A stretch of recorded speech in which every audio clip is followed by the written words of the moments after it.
यही ज्ञान नहीं कि तुम कहाँ जा रहे हो, क्या ले जा रहे हो।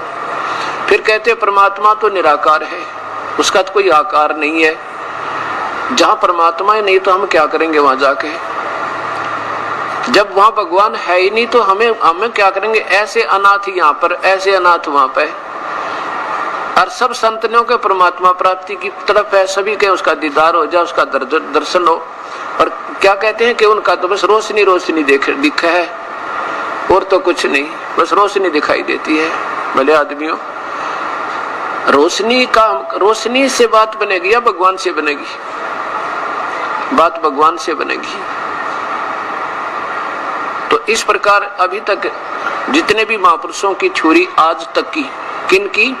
जिनका अभी तक प्रभु से साक्षात्कार नहीं हुआ, परमात्मा को वो जान नहीं पाए, उनकी थ्योरी है कि परमात्मा निराकार है। उसे निरंकार कहो चाहे तू ही एक निरंकार। और निरंकार तो ये काल न कहते हैं ब्रह्म को। ये कहता मैं कभी किसी के सामने व्यक्तिगत रूप से, व्यक्तिम मैं अव्यक्त हूं। अव्यक्त माने अपनी योग माया से छुपा रहता हूं, मैं किसी के सामने नहीं आता। और ये मुझे व्यक्ति मानते, व्यक्ति यानी कृष्ण मान रहे हैं, मैं कृष्ण नहीं हूं, मैं तो गुप्त रहता हूं, अव्यक्त। अर्थात उसी को ये निराकार कहते हैं। किसको? काल को, ज्योत निरंजन को। अब उस ज्योत निरंजन को निराकार कहते हैं। और इन्होंने पूर्ण परमात्मा की तो पूजा की विधि का नहीं ज्ञान। वो तो ज्योत निरंजन भी आकार में है, ब्रह्म भी आकार है, मनुष्य जैसा है, पर ब्रह्म भी आकार है, मनुष्य जैसा है, और पूर्ण ब्रह्म भी आकार में है, साकार है, यानी मनुष्य जैसा है। लेकिन इनके शरीरों की जो तेज है, इनमें बहुत अंतर है। ब्रह्मा विष्णु महेश भी आकार में है और सभी देव आकार में है, और इनके शरीर में तेज है। और जिन्होंने अब तो कहते हैं कुछ भी नहीं ऊपर।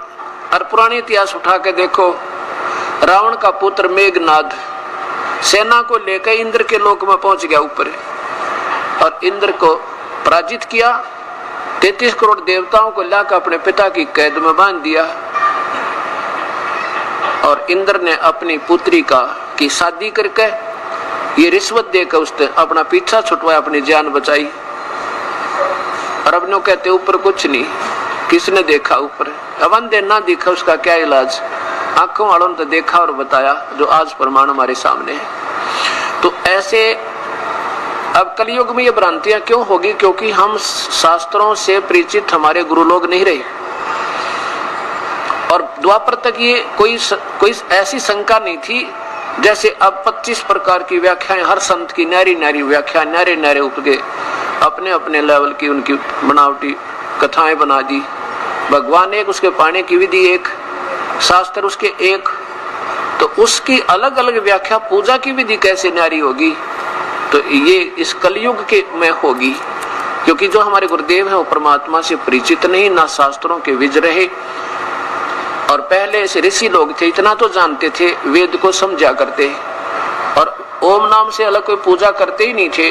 केवल वेदों अनुसार जितना उनको ज्ञान था इतनी पूजा